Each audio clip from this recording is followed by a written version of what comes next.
Pemirsa yang budiman, Ketua MPR RI Bambang Susatyo alias Bamsud berkeliling ke tokoh-tokoh untuk memasarkan rencana amandemen kelima terhadap UUD 45 yang sudah diamandemen 4 kali yang terbukti telah membuat kerusakan berbangsa dan bernegara.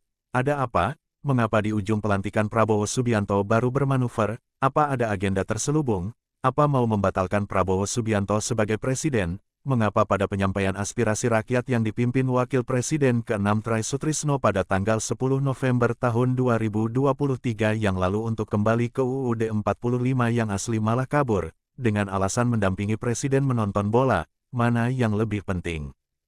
Munafik Bamsud itu.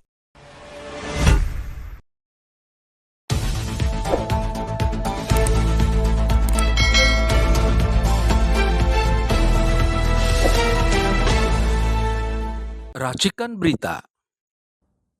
Saya hari ini ngobrol dengan Direktur Gerakan Perubahan dan Koordinator Indonesia Bersatu, Bang Muslim Arbi. Bang Sabri ini aktivis iya, ya, penulis naskah juga iya, penulis berita juga iya, YouTuber juga iya. Tapi hari ini dia nggak boleh ngambil gambar duluan, marah saya. Karena takut dia duluan, malah saya belakangan. Dalam gambar itu. Jadi saya cut, jangan, nggak boleh dulu. Saya bilang, oke dulu, gue bilang narasumber. Nah, gue ajak di satu tempat yang menurut saya sih menarik tempat ini, dan nanti sosar kawan-kawan saya ajak ke sini lah. Hari ini sebenarnya saya dengan Bang Muslim membahas tentang kelucuan yang dilakukan oleh Ketua MPR, yaitu Bambang Susatyo yang biasa dipanggil Bamsud. Ya. Dengan kawan-kawannya, kolega-koleganya, ya, di situ ada Fadil Muhammad, ada Hidayat Nur Wahid di dalam, lalu ada Bastari, ya, Ahmad Bastari dari PDIP. Itu menarik tuh sebenarnya. Cuma bukan itunya, yang menarik itu adalah saya itu kalau saya menyikapin itu adalah Amin Rais itu nggak tahu apa diundang, apa dia sowan, ya nggak bisa, ya, ini belum jelas benar. Pokoknya ada pertemuan di MPR, gedung MPR. Itu membahas masalah amandemen Undang-Undang Dasar 45. Ya kan, kalau Dr. Zul itu, ya, yang kawan lama saya itu, amandemen Undang-Undang 45 palsu. Yeah. Kalau abang kan Undang-Undang 45 tipu-tipu. Nah, di sana yang menarik adalah begini. Pak Amin Rais itu dari gesturnya, saya lihat gestur di videonya yang disiarkan oleh Kompas TV, disiarkan banyak orang. Dia menyatakan bahwa itu naif, saya minta maaf. Tapi saya lihat di situ dia seperti tertekan, Bang. Dia tertekan. Kalau menurut saya, menurut abang itu bagaimana, Bang? Jadi gini kan. Abang udah nonton videonya tadi kan? Sudah. Saya juga melihat bahwa kan bahasa tubuh itu bisa juga mencerminkan perasaan atau suasana psikologis seseorang, kan gitu dia. Jadi kalau kemudian ketika Pak Amin menyatakan naif dan minta maaf, lalu kemudian ada yang tertawa, saya akan menikmati itu. Yang tertawa Bamsud dengan sini Fadil. Saya akan menikmati itu barang, kan gitu masalahnya. Betul. Loh, berarti seakan-akan bahasa Medan ngenyek. Ngenyek gitu loh. Nah, jadi, dan itu dalam etika komunikasi publik nggak bisa.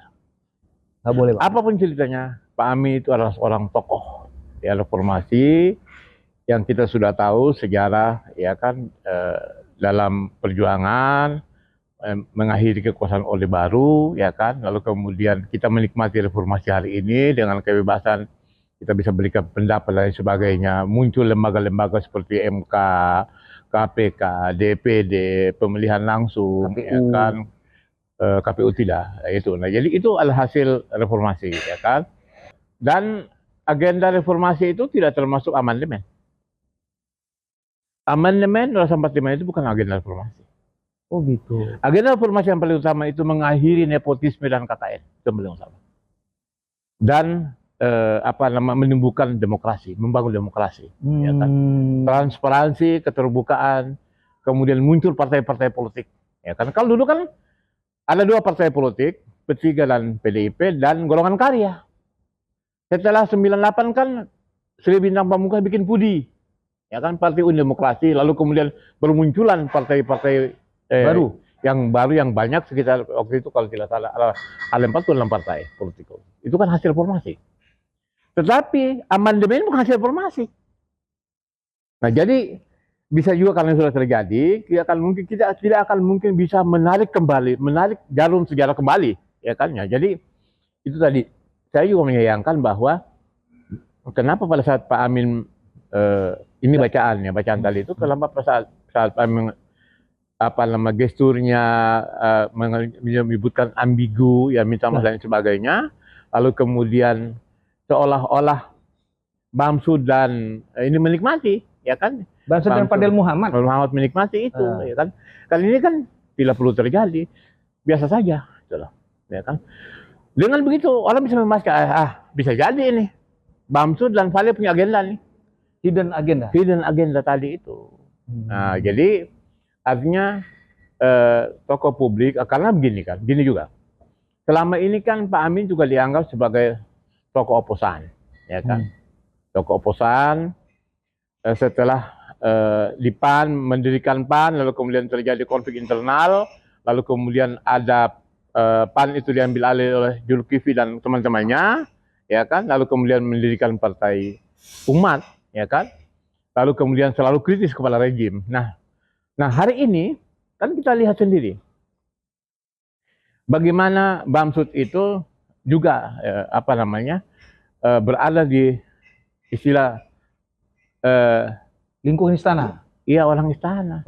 The President Man. Presiden Man. Itu dia. Man. Nah, jadi bisa juga ini ada tugas khusus. Iya, mengamandemen, Bang. Iya, itu. Nah, jadi artinya kan boleh saja asumsi publik, pendapat publik dan pengamat ya di lapangan seperti itu. Ini nggak salah juga. Boleh nggak Bang mengamandemen undang-undang sedangkan Prabowo sendiri belum dilantik? Nah, itulah masalah. Jadi gini. Yang saya tahu, bacaan saya di Partai Gerindra itu di ADRT mencantumkan kembali ke Undang-Undang 45. Itu loh. Jadi kalau kemudian amandemen itu sedangkan yang kita selama ini kritik 4 kali amandemen ini justru menjadi biang kerusakan negeri ini. Terus mau amandemen lagi, mau merusak lagi, kan itu dia masalahnya, kan gitu loh. Nah, yang diomongkan Pak Amin itu kan mengevaluasi supaya pemilihan presiden itu melalui MPR satu. Kemudian presiden orang Indonesia asli, kan gitu loh. Itu yang diinginkan oleh Pak Amin, ya kan? Nah, sedangkan yang selama ini yang kita perjuangkan itu adalah kembali dulu, ya kan? Undang-Undang 45 sesuai dengan tanggal 18 Agustus 45, baru kemudian kita lakukan adendum. Misalnya pembatasan masa jabatan 2 periode, jangan dipaksakan 3, gitu, ya kan? Dan lain-lain sebagainya lah, seperti itu. Nah, tapi kan yang pembatasan presiden 2 periode itu kan sudah ada, Bang, di undang-undang. Memang sudah ada, ya kan? Tapi kalau yang lama kan yang lama kan artinya setelah menjabat dipilih kembali. Ya. Nah, itu makanya kemudian itu di zaman Pak Harto sampai terpilih 7 kali. Ya kan? Ya. Pemilu 71 sampai pemilu 1997. Ya kan, selama 30 tahun. 555 Repelita 55 tahun sampai 97 terpilih lagi, 94 lah reformasi.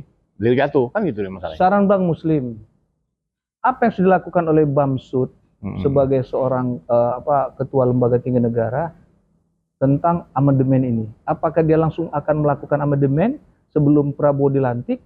Apa dia akan melakukan setelah Prabowo dilantik? Saran Bang Am gimana? Jadi kita melihat begini kan, kalau presiden elected dilantik Prabowo 2000 ini 2024. Ya, Oktober, besok tanggal 20 Oktober itu kan MPR baru. Nah, kalau MPR baru kan belum tentu Bamsud jadi ketua, kan itu masalahnya, kan gitu loh. Nah, karena saya melihat bahwa bisa jadi manuver ini Bamsud ingin supaya terpilih lagi sebagai ketua MPR. Kan? Atau minta jatah jadi menteri. Ya, artinya kan bacaan kita kan bisa saja terjadi. Kita bisa menganalisis seperti itu. Nah, atau bisa juga tadi ada agenda tadi, ciptakan blunder. Blunder. Nah, jadi artinya bahwa kalau persoalan MPR itu tunggu sajalah. Ngapain kebelet itu kayak orang mau pipis? Itu, tunggu saja. Ini apalagi kita juga melihat bahwa Gerindra punya semangat untuk kembali seperti Mas Asti tadi itu, sehingga ini kan mencerminkan aspirasi mayoritas bangsa ini yang menginginkan itu tadi. Artinya kalau Bamsud itu tanda kutip tidak memiliki hidden agenda, sebaiknya Bamsud kalau ingin mengamandemen itu biarkan dulu Pak Prabowo dilantik. Sahkan dulu dia dilantik kan. Setelah dilantik terserah kan mau MPR baru mau apa, itu urusan Pak Prabowo. Artinya gini kan. Artinya di belakang itu tidak kita ini termasuk saya tidak memiliki kecurigaan bahwa ada sesuatu hal di belakangnya dia. Iya. Ya Bang ya. Ya jadi sebetulnya kan begini kan. Kita juga nggak, ya dia pasti lebih tahu lah, ngajari dia kan gitu deh. Tapi artinya gini kan. Selama ini kan MPR itu kerjanya apa sih kan, itu masalahnya kan. Iya. Nah, jadi itu pun menjadi saya malah di beberapa kesempatan mengkritik ini makan gaji buta aja nih kan, itu masalahnya kan gitu loh ya kan. Nah jadi artinya ini kan melakukan hal-hal yang menurut kita tanda kutip ini blunder ya kan. Dia kan mestinya harus mengawal presiden terpilih ya kan, sampai kemudian terpilih, kemudian punya agenda-agenda sesuai janji kampanye ya kan, akan laksanakan 5 tahun kemudian. Informasi yang saya dapat Bang ya, informasi yang saya dapat ternyata Bamsud ini dia sudah Bang, berkeliling ke toko-toko untuk memasarkan rencana amandemen 5 terhadap Undang-Undang 45 yang sudah diamandemen 4 kali. Ternyata dia ini sudah keliling gitu ke toko-toko nasional gitu loh. Kan ya, lucu kan? Ya jadi gini, maksud saya gini kan. Artinya waktu sudah tinggal sedikit lagi ini mau ngapain?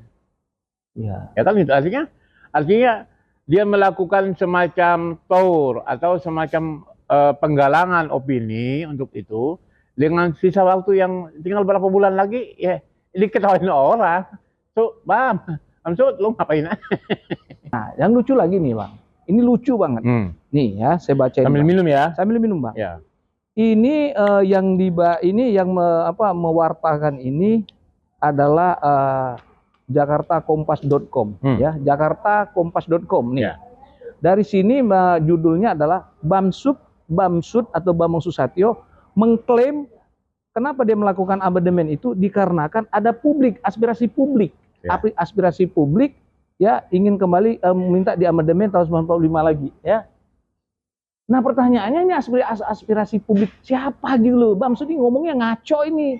Ya kan? Sebabnya tanggal 10 November tanggal 2023 yang lalu, saya sendiri meliput, itu ketua DPD, kalau nggak salah Bapak Insinyur A. Lanyala Muhammad Mataliti, itu mengajak dia loh, ayo lo datang ke Nusantara 5 kalau nggak salah. 4. Nusantara 4, dihadir oleh ribuan 1.700 hampir 2.000 ya, itu terdiri dari raja-raja, sultan-sultan, tokoh politik, akademisi, guru besar. Ya, para mantan-mantan jenderal, ada Patris Sutrisno, mantan Wapres. Ada Patris Sutrisno, Wapres yang ke-6 hadir. Dan informasi yang kita dapat, Bamsud itu justru ikut rapat gitu loh, untuk menuju ke 10 November itu. Ya. Pas acaranya lari atau kabur bagus? Lari nonton bola. Sekarang kok malah dia ngomong bahwa ini ada aspirasi dari mana? Nah itu Abang itu gimana tuh Bang? Jadi gini kan, saya kebetulan juga hadir di acara itu. Oh waktu itu hadir Bang ya? Hadir, dan saya meskipun tidak diberi kesempatan bicara di forum itu, tapi saya menyatakan ini menurut saya adalah pelanggaran secara nyata dan terang-terangan. Kenapa? Karena DPD sebagai lembaga tinggi negara, ini acara kenegaraan. Dan kemudian itu ada unsur kesengajaan, maka itulah menjadi satu bukti kuat bahwa dia gagal. Sehingga pada waktu itu saya bikin pernyataan, ini Bamsud harus diberhentikan sebagai ketua MPR. Waktu itu. Wih, mantap itu. Iya, waktu itu. Karena saya melihat bahwa ini kan bagaimana sebagai seorang negarawan kok seperti itu. Terlepas dia setuju atau tidak hadir. Kan itu dia. Ini kan nggak hadir. Lari. Dia datang tapi kemudian pergi. Lalu kedengaran belakangan katanya nonton bola dia. Lebih penting mana? Nonton bola atau acara kenegaraan ini, kan itu masalahnya kan. Dan dia sangat tidak menghormati acara kenegaraan. Nah itulah, makanya kan begini. Dengan begitu, kejadian 10 November 2023 itu, kemudian yang itu adalah resmi aspirasi ya kan yang dikumpulkan oleh DPD dari berbagai daerah, dari para akademisi, ormas ya kan, dari para aktivis, dari mak-mak dan sebagainya, dari para tokoh, raja dan sultan di Indonesia, itu jelas-jelas ingin kembali kepada Dasar 45 asli. Lalu kemudian hari ini Bamsud baik itu MPR menggulirkan agenda amandemen, terus mengklaim bahwa itu aspirasi siapa? Iya, itu Aspirasi dari mana bareng itu? munafik banget tuh Bamsud itu. Semestinya dia harus jujur bahwa dia bilang gini aja dia sebenarnya. Itu sebenarnya aspirasi itu sudah ada pada tanggal 10 November 2023. Iya, aspirasi. Tapi kembali yang dilakukan oleh Bapak bukan amandemen, bukan. yang dilakukan oleh Bapak AA Insinyur AA Lanyala Mahmud Mataliti. Ketua DPD. Nah, dari aspirasi mereka itulah maka saya ambil kesimpulan bahwa memang masyarakat membutuhkan itu, lebih bijak itu. Iya. Daripada dia ngeblunder mengatakan bahwa ada aspirasi yang disiarkan diwartakan oleh kompas.com. Itu ada loh dia mengklaim seperti itu. Nah, untuk itu menurut saya, Bang, saya mengatakan bahwa Bamsud itu munafik. Oke, baik pemirsa. Ini suatu yang menarik yang kami sampaikan, dan ini adalah cerita yang menarik juga dari Bang Muslim, karena beliau ini pengamat kebijakan politik juga ya, bikin juga cerita politik juga. Jadi kami mohon maaf apabila ada hal yang kurang berkenan dalam podcast kami ini. Sebenarnya bukan podcast ini, wawancara gitu. Ya. Jadi kami ingin sampaikan bahwa apa yang kami sampaikan ini merupakan berita yang kami dapat dari informasi berita-berita oleh laman berita sebelumnya. Untuk itu, terus saksikan tayangan kami, dan jangan lupa subscribe, komen, like, dan share untuk kawan-kawan Titiwan, Racikan Berita 1, dan Racikan Berita. Salam jumpa, terima kasih Bang Muslim. Sama-sama.